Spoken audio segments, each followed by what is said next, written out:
Hi, you're right there. Respect mental health. So we're really taking off. We're branching into different things right now, and what we're launching today, which I'm very excited about, is our reaction part of the page. Um, the first video that we're going to react to is 5 signs your mental health is falling apart. So I want to see how much we can relate to this, and run through the video. So let's go. Hi everyone! Before we start this video, we wanted to give all of you a big thank you. Psychico's vision is to make psychology more accessible to everyone, and with your help, we can make this a reality. Today's topic is on 5 signs your mental health is falling apart. Okay. Sharing this video with those who may need it will further help both them and our vision. In 1992, the World Federation for Mental Health declared October 10th as World Mental Health Day. This day has been Okay, so I noticed that this video was uploaded on the 15th of May, and we've just celebrated had for over World 27 Mental years Health by Day a couple of days 150 ago. countries around the globe, and with more every year. Mental health, and with more by 150. This day has been celebrated for over 27 years by 150 countries around the globe, and with more every year. So 27 years, a bit longer than I actually thought. But where are we from there to now? More people talking, but what actions are actually happening? You know, the progress is too slow in my mind. Mental health has quickly become one of the most pressing social advocacies of its time. In spite of this, there's still a startling number of people who fail to realize just how important mental health is. Emotional exhaustion is a serious concern, and burnout is considered an official mental illness by the American Association of Psychology. Both of these problems are a result of neglecting mental health. So, Okay. what are the warning signs your mental health may be at risk? 1. Your sleeping and or eating pattern has changed. Do you find it difficult to eat or sleep right, even though you haven't made any significant changes to your lifestyle? If you do, that's a serious red flag for your mental well-being. Changes to note can take the form of either sleep deprivation, oversleeping, overeating, or not eating enough. According to a 2000 Very true. Many times, you're up late into the night, you can't sleep, you're up very, very early, you can't eat, you're hungry, but you just can't physically consume the food. It's a horrible, horrible feeling. 2010 study by Kilgore, dramatic changes in a person's sleeping and eating patterns are often associated with poor personal care. Both eating and sleeping properly are patterns essential not only to your physical health, but your mental health too. When you don't get the rest you need, it can make it difficult for you to concentrate and be productive. It Yep. makes you more irritable, anxious, and stressed. On the other hand, an unhealthy diet can lead you to be less energetic, experience a loss of self-confidence, and more prone to depression. 2. You have unstable moods. Another common sign of poor mental health is having frequent mood swings. Do you find yourself feeling easily irritated or distressed by even the most minor inconvenience? If that's the Yeah, so this is one of my major signs is that I get very irritable about very small things. That's when I know something's happening, something not quite right's happening. So then I then go on to try and find the root of what is making me act that way. case, your mind might be crying out for help. These sudden or intense shifts in your emotions are most likely caused by emotional exhaustion or overworking yourself. This symptom is telling you that you're past due and badly in need of a break. When you're neglecting your psychological health, your brain finds it more difficult to function. And ironically, the last time that happened, I took a social media detox for a few weeks, and it helped. It massively, massively helped. And regulate emotions like normal. Because of this, you might find yourself feeling stressed out all the time, unmotivated to do anything, or overwhelmed by everything going on in your life.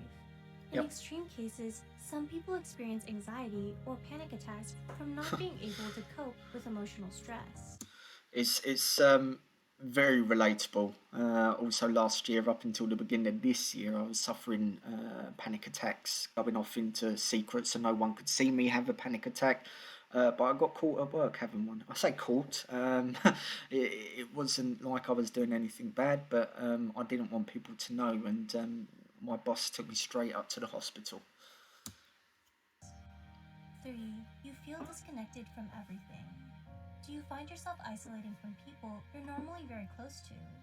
Social withdrawal and isolation are some of the worst Water. consequences of poor mental health. When this happens, you begin to lose interest in previously enjoyed social activities and don't want to be around anyone, even loved ones. You feel Yep. disconnected from everyone. You find yourself apathetic.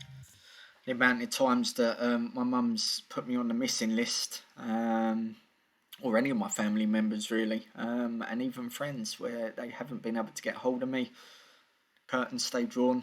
You don't even want to see the postman walking past the house. That's how bad it gets and disconnected from the outside world that you can get. Is that you wake up and you just don't want anyone to knock on that door or anyone to walk past your house that can see in. Door locked, curtains closed. And emotionally numb, despite being outgoing or friendly before. These symptoms are critical signs that you need to start taking better care of yourself mentally. Isolating yourself from others can make it harder for them to help you, so you need to do your best to help yourself. If not, the possible worsening chronic loneliness, emptiness, and loss of hope may lead to severe consequences.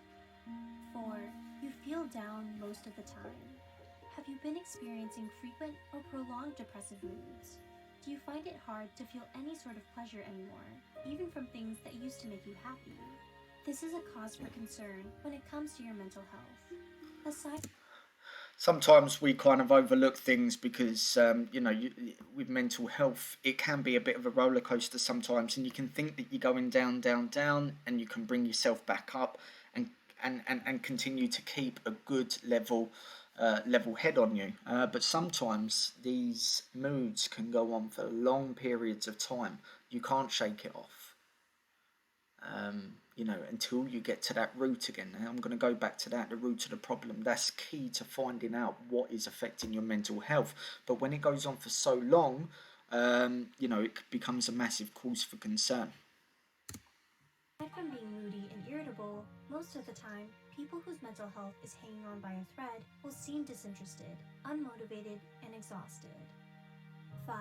You have difficulty concentrating. Do you have difficulty maintaining your focus and finishing tasks, even when the tasks are easy? If you find that it's harder than usual for you to concentrate, recall information, analyze problems, or even verbalize your own thoughts, then you're definitely suffering from mental exhaustion. Based on a Get that 2007 rest. study by Steltz and others, a majority of people with declining mental health show signs of impaired cognitive functioning. Commonly known as brain fog, this can happen when you're putting too much on your plate and not allowing yourself the time needed to rest your mind and do things you enjoy. Today's industrialized, competitive, and somewhat depersonalized society makes it so easy to neglect your mental health in favor of keeping up with your hectic schedule. So, being aware of the signs of mental illness could save your life and can help you from spiraling into depression or anxiety. If you struggle with any of these issues, please reach out to a mental health care professional today and get the help you need. Do you resonate with any of the signs explained in this video? How many signs do you resonate with? How are you coping with it so far? Let us know in the comments below. Love this video? Subscribe to Psych2Go. Okay, so very, very, very interesting video, and over time that I've been able to relate to every single point made there. Sometimes with these videos you kind of second question things, but I really can't. All 5 points are bang on. Obviously there are more, but these five are very much bang on the money right there. Yeah, very interesting video. I've really enjoyed, and in the past I have related to every one of those topics. Right now I can safely say none. Okay, absolutely none at the moment. I am in a fantastic position myself right now, personally, professionally, and I'm doing my best to maintain that level. I have bumps, I have niggles, but it's finding the source of what's causing that as quickly as you can, to then either erase that or change that, to then get straight back onto that healthy path. But this was really good. I really enjoyed watching this. I'll be doing some more reaction videos as well. Please, any suggestions, any comments on the video, please put it down in the comments. I would love to hear from you. But massive love from me, and respect mental health. Hope you tune in again soon. Thank you.